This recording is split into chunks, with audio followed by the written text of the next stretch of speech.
Welcome to the Royal Swedish Academy of Sciences and this press conference about the Nobel Prize in Chemistry.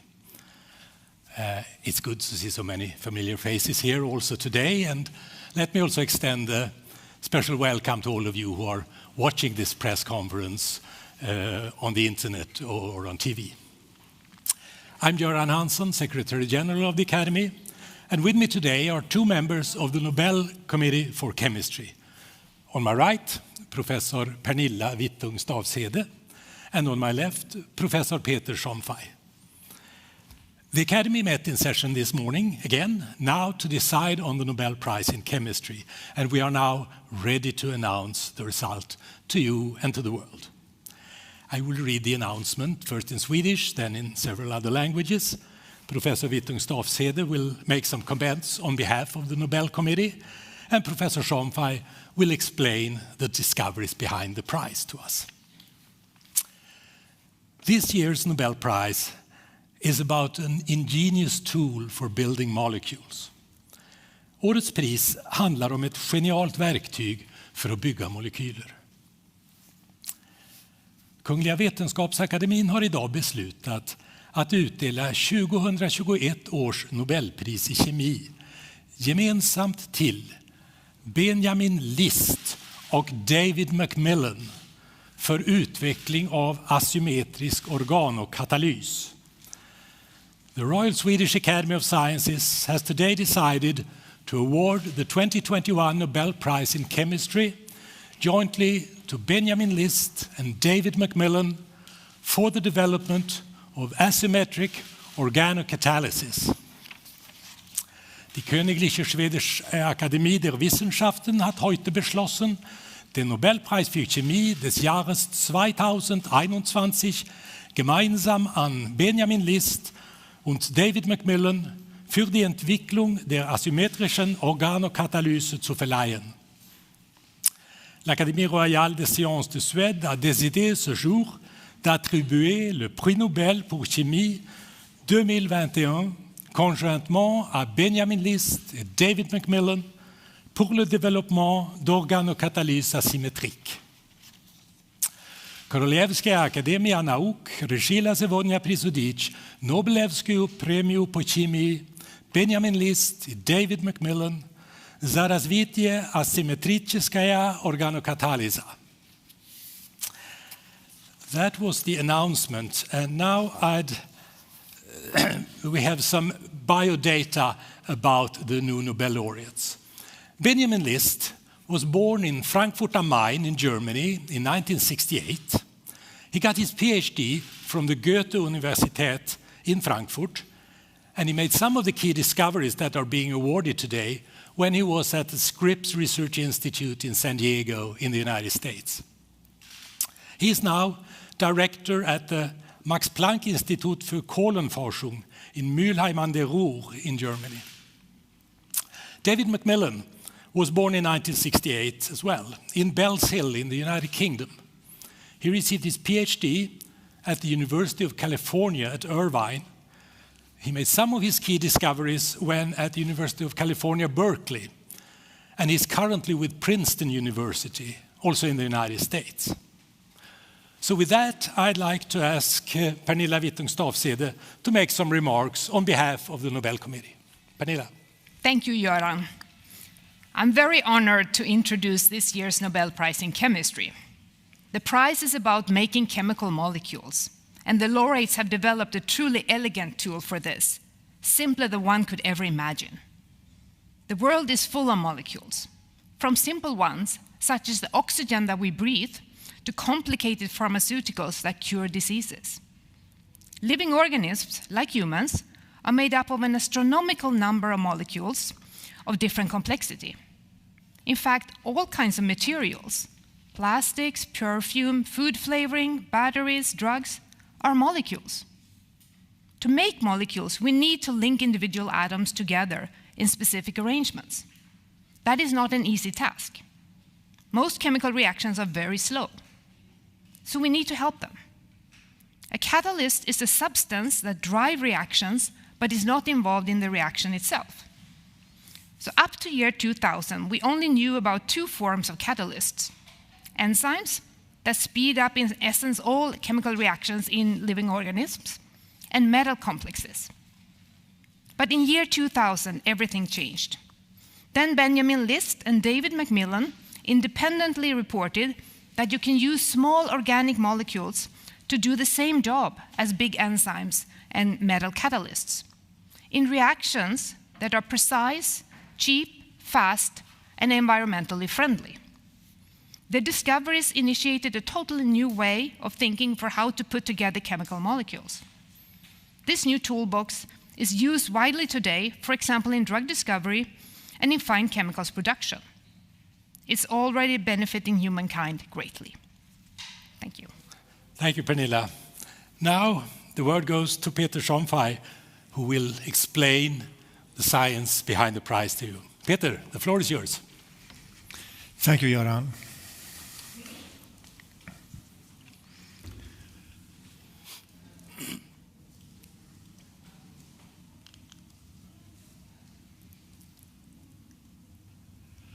Okay, so I would like to start to introduce you to one of my co-workers who is working all alone in his office one early morning. But please look carefully at the slide. Is he all alone? No, of course not. He's surrounded by friendly molecules, molecules that makes his coffee taste great, that keeps his food fresh, smoothen his skin. And as you probably can see from the picture, he's working on a very important press conference, so he's a bit stressed. So he also needs some molecules to relieve him from his headache. Now, some of these molecules are isolated from natural sources, others are man-made. And the question is, how do we make man-made molecules? Well, the answer is straightforward. We make them from simple building blocks and forging them together. But to be able to do that, we need two things. We need good and powerful reactions, and we need good methodology. And this year's prize is about the development of a new, powerful methodology for making organic molecules. Before we proceed to discuss the actual prize, there's one more thing we need to know about organic molecules. Some molecules are like our hands. They are non-identical mirror images of each other. So our hands, they are both hands, but they are not identical. They are simply mirror images of each other. And one such molecule, just to give you an example, is limonene. One mirror image of limonene smells like orange. The other one smells like lemon. Now, what does that really mean? It means that our bodies are capable of differentiating between the two mirror images. And if you don't believe me, I have the two different mirror images here, and you're welcome to smell them afterwards, and I can guarantee you that you will smell the difference. Now, if our bodies can differentiate between two such simple molecules, then of course it will be able to differentiate between the mirror images of drug molecules that can have a different physiological response. And it then becomes important to selectively be able to manufacture only one of the two possible mirror images. We have two techniques available for that. One is metal catalysis, and the other one is using enzymes. This year's prize is about developing a new methodology for selectively making one of the two possible mirror images of a molecule. And it is done by using designed small organic molecules, and it's referred to as asymmetric organocatalysis. It started by two key observations in the year 2000 made by this year's laureates, and I will discuss them separately. So Benjamin List started with a reaction that is known as the aldol reaction. It's an important reaction in organic chemistry where two molecules are forged together and at the same time creating a new carbon-carbon bond. And the two product molecules are formed as two different mirror images of each other, non-identical. Now, this reaction is ongoing constantly in our bodies, where it's catalyzed by an enzyme called aldolase A. Now, this is a huge enzyme consisting of about more than 350 amino acids, but it's only 3 amino acids that are responsible for the catalytic activity. It's a lysine, a glutamic acid, and a tyrosine. And Benjamin List asked, is all this other stuff really necessary, or can we simplify it? And he managed to show that indeed we can. And only a single amino acid is necessary to catalyze this reaction, and that is a proline, a molecule that we all have in our bodies. So he showed that this particular problem is possible to simplify. We can identify a small organic molecules that catalyze the aldol reaction. Macmillan's entry to this problem was different. He was interested in a reaction that is called the Diels-Alder reaction, which is a very powerful reaction in organic chemistry where 2 molecules are forged together and forming a 6-member ring. And 6-member rings are ubiquitous structures in organic chemistry. They are everywhere in our bodies, in nature, everywhere. So it's an important reaction to make them. The problem with this reaction is that it is rather slow. And one type of catalysts that speed up the reaction by activating one of the substrate's molecules is shown up here. And David Macmillan wondered, this catalyst has 2 problems as he viewed it. One is that it contains a metal atom, and the other one that it's so sensitive, so it's never used in industry. Now, is it possible to get rid of the metal atom and make something that is more stable? And indeed it is. He designed a molecule that is called an imidazolidinone and shown that that is possible to use to activate one of the substrate molecules to form an intermediate that's called an iminium ion. And then it's so activated so the reaction will proceed and we will form the product and preferentially one of the 2 possible mirror images.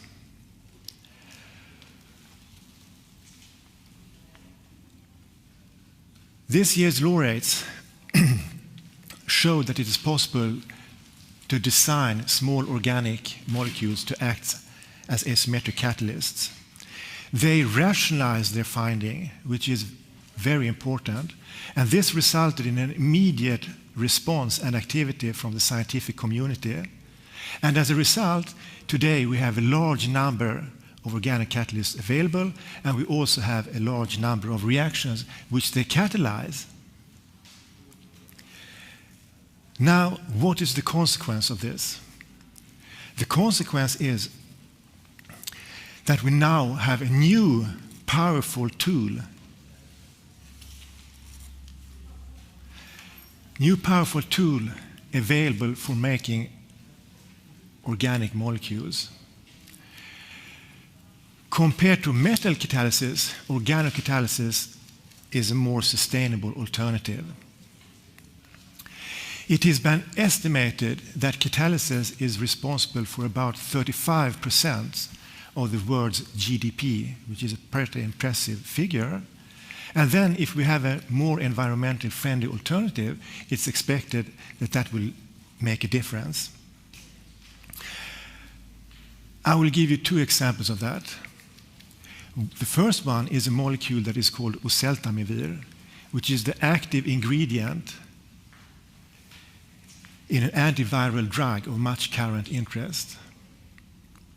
The organocatalytic route to oseltamivir consists of 5 reaction steps, while the current production route to this molecule consists of 12 reaction steps. And then we need to know that each reaction steps make an environmental impact, and it's important to reduce the number of steps it takes to make a molecule. So comparing 5 to 12, that is a significant difference. I will give you one more example, and that is the molecule strychnine. Now, as you all know, strychnine is a very poisonous molecule, and you would ask, naturally, who in the earth is interested in making strychnine? And the answer is nobody, of course. But this molecule has a significant interest to organic chemists because it has a very complex structure, and it is then a good measure to show how efficient our methodology is by comparing it to previous methods of making it.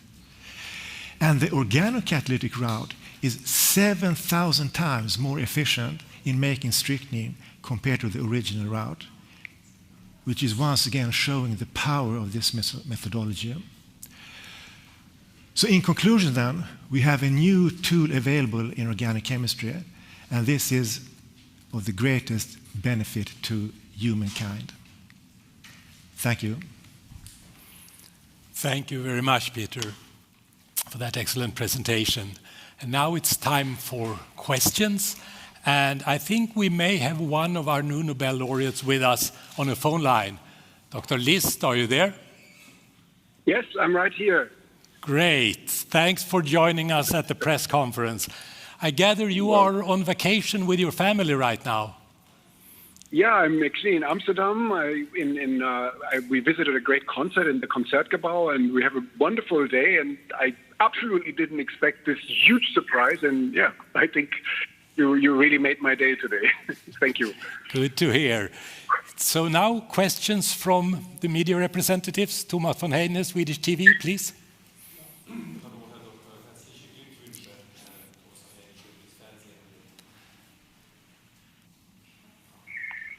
Sorry. Herzliche Glückwünsche, Herr Doktor. This is Swedish television. Oh, vielen Dank. Tack så We'll do it in English. I think that's required. Yeah. It says it's about 20 years ago that you found these catalysts. Could you briefly summarize where are you today in comparison to 20 years ago? Yeah, that's a very good question, because at the time, and sometimes people wonder, why does it take so long for a discovery to be recognized? And in this case, our early days catalysts were, in comparison to what we have, like maybe 1 million times less efficient. The real, in my opinion, the real revolution of what we have, of our discoveries, is only sort of surfacing now with these extremely reactive organocatalysts that can do stuff that you cannot do with enzymes or even with the most sophisticated metal complexes that people have developed before. So it's a matter of degree, but also a matter of sophistication, I would say. Great, thank you. So first the breakthrough and then continuous improvement and steps forward. Yeah, exactly. More questions? Yes, please. Gentleman from DPA. Dr. List, herzlichen Glückwunsch auch von der Deutschen Presseagentur. I do this in English. Vielen Dank. What was your first feeling when you got this famous telephone call from Stockholm this morning? I thought somebody's making a joke with me. I was sitting at breakfast with my wife, and sometimes she says, "Did you look at your phone if somebody called from Sweden?" But today we didn't even make the joke, and we certainly didn't anticipate this, right? And then Sweden appears on my phone, and I look at her, she looks at me, and I run out of the coffee, and indeed, that was the amazing call. I mean, I don't know, it's hard to describe what you feel in that moment, but it was a very special moment that I will never forget, for sure. Thank you. David Keaton, Associated Press. Hello, David Keaton, Associated Press. Congratulations on this award. Professor, when these discoveries were made 20 years ago, did you realize immediately the impact that this would have? Did you foresee a little bit where this field of studies would go? Or has it surprised you at the same time as science has progressed on through these discoveries over these last 20 years? Thank you. Yeah, thank you very much for the question. I mean, the thing is, I really felt at the time, I literally felt like I'm the only one working on this. And I didn't know that Dave, also in California, was also working on it. We didn't know from each other at the time. And when I did this experiment, I didn't know what would happen, and I thought maybe it's a stupid idea or somebody has tried it already. And then when I saw it worked, I did feel that this could be something big. That's certainly true. But that this would happen, of course, in that moment, no way. I didn't anticipate that. It's a great story of when research at its best, when it's a sudden breakthrough here. Yes, more questions? Yeah. Yes, please.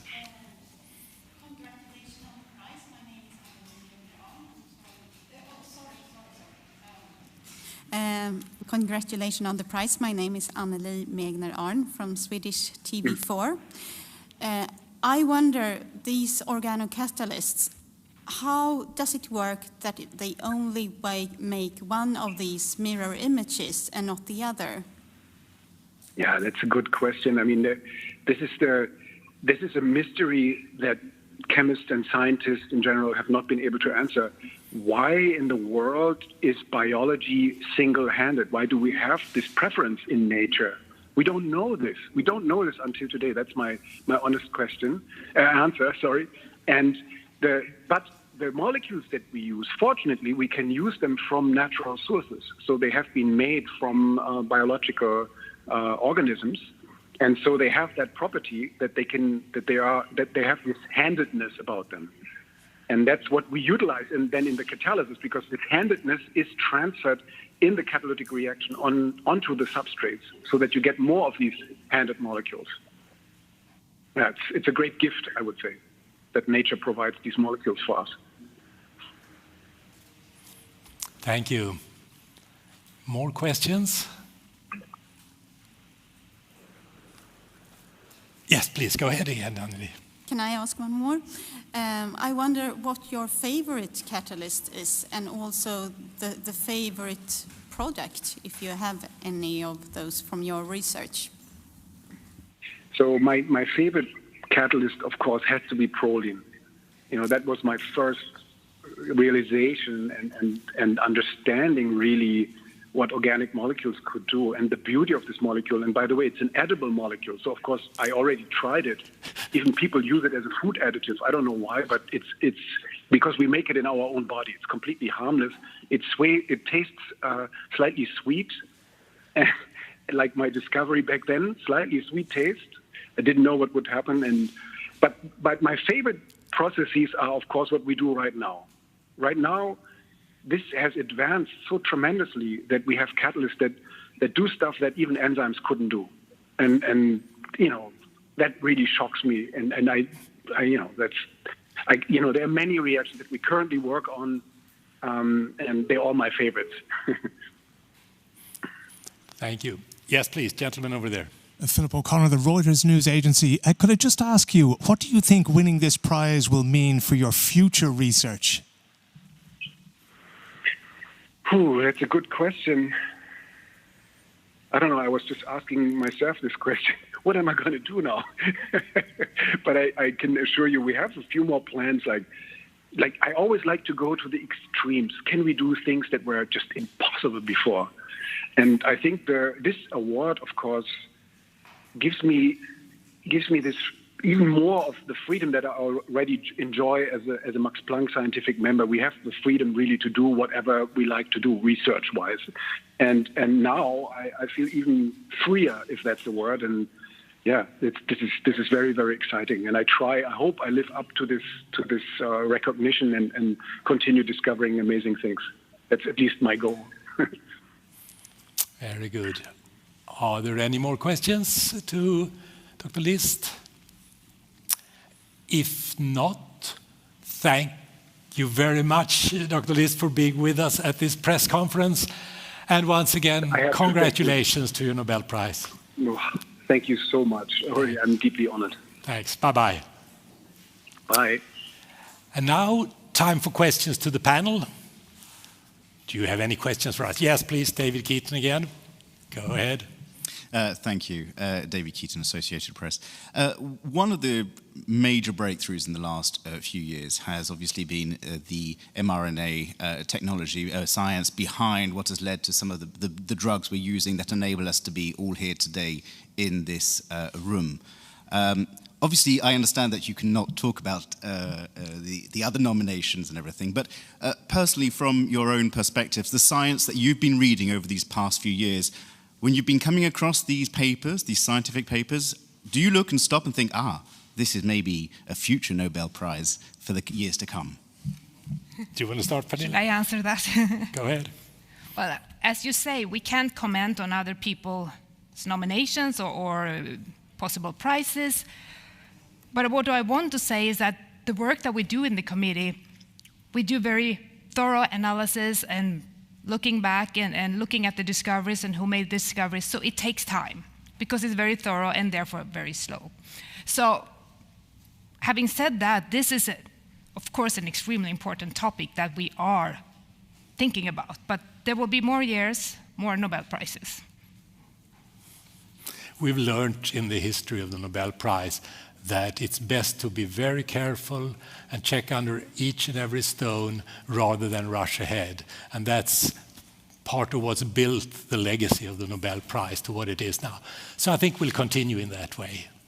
So stay tuned for future Nobel Prizes. More questions?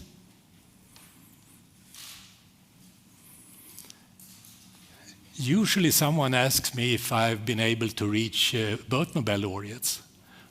Interested? No. We have not been able to reach Dr. Macmillan yet. So I have, over the years, called 52 Nobel laureates, but my 53rd I had to inform through an email and a recorded message on his cell phone. I hope he'll call me back after the press conference. Any more questions? If not, thank you very much for your interest. Now there will be opportunities for interviews with experts, and our staff members will help you find your particular expert. But thank you for your interest, and welcome back. Bye.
Peter Jean-Fay, can you summarize this year's Nobel Prize in Chemistry for us?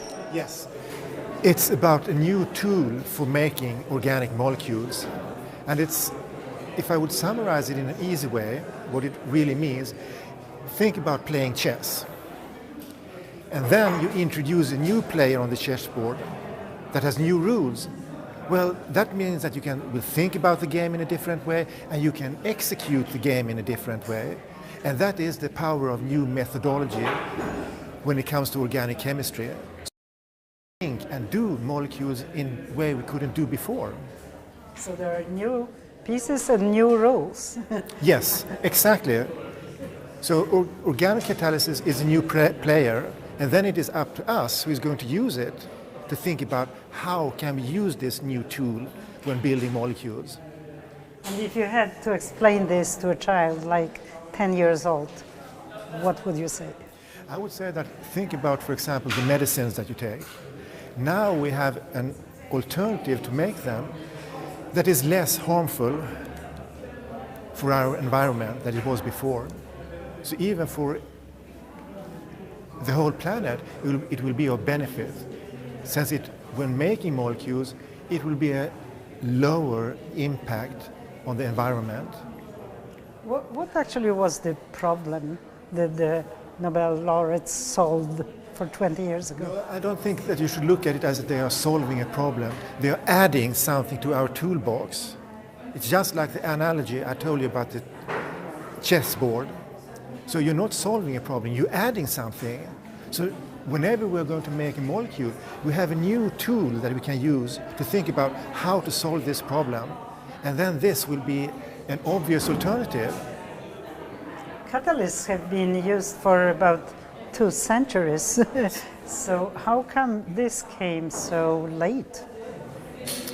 I think that sometimes it is like this, that the obvious answers or the obvious solutions are sometimes just too obvious. It's right in front of us, but we don't see them. I mean, I'm an organic chemist. I'm working with small organic molecules every day, but I didn't think of it, but they are all around me anyway. So it was just too obvious, I think. And then what was very important, what this year's laureates did, is that they explained it, they rationalized their findings. And the rationalization was so simple, so it was immediately appreciated by the scientific community, which resulted in what is called a gold rush or an explosion in the area, because now everybody realized, oh, we can do this, and it's easy to understand, and it's easy to design new things using these simple explanations that they provided. And this is about asymmetric catalysis. Yes. Can you explain that? It's like some molecules are just like our hands. They are both hands, but they are mirror images of each other. They are non-identical. And some molecules are just the same. One mirror image will have one effect, and the other one will have a different effect. One example is, for example, the molecule limonene that can be isolated from oranges and lemons. One of the mirror images smells like orange, and the other smells like lemon. That means that our bodies can differentiate between the two different mirror images. And the important take-home message here is that if our bodies can differentiate the smell of these two molecule mirror images, then the same will probably be true for drugs that we take for diseases. And then it becomes important to be able to make only the mirror images of drugs that have the desired physiological effect, and not the other one that can have another effect or have a non-effect. So you don't want to have both lemons and oranges? Exactly, because that doubles your exposure to chemicals. So your body has to get rid of the non-active mirror image, and the desired effect will only be of one mirror image. So you double your exposure, which of course is not good for your body. So in what way does this discovery influence us? It's influenced us that I would say in two ways. It has already a considerable impact in drug discovery, where we are making molecules in order to identify new potential drugs. There is already an active tool. And then, when we want to make a molecule, we have a new alternative. So before we had metal catalysis, we have enzymatic catalysis, and now we have a new tool. And when we are going to make a new molecule, we will evaluate which tool will be most efficient to solve this particular problem. And the more tools we have, the less environmental impact, the more efficient we will be. And this particular tool that we have now, asymmetric organic catalysis, that's a very powerful tool. So that will definitely have an environmental impact in the coming years. You mentioned also that it's environmentally friendlier than, yeah. For example, metal catalysis, yes. In what way? Why? Metals you have to get rid of. That's waste. These catalysts you recover. And sometimes we are using metals like iron that is okay with the environment, but sometimes we are using metals as catalysts that are not okay with the environment. Can we get rid of them and use, for example, organic catalysis instead? That would be a benefit for the environment. So where are they used now? I would say they are used not for production yet, because it's still early, but they are used in discovery. So, for example, drug discovery and other discoveries in industry and, of course, in academia. Can you tell us something about the laureates? Did you talk to them today, this morning? We only got hold of Benjamin List, and he was extremely happy. I've never heard anybody happy in my whole life. He was absolutely out of his mind. He's 56 years old now. And he said, "Oh, I never dreamed of this. Maybe when I was 80, I could perhaps get it, but now, oh, this is..." He was so happy. So you could really hear that he was flying on clouds when Göran talked to him. It was a very great feeling. Can you tell us what makes you enthusiastic about this year's prize? Definitely. It is, as I said earlier, it's a game changer because it's an improvement that gives us a new tool, just like the chess game, that is very, very powerful. So I'm excited about this year's prize.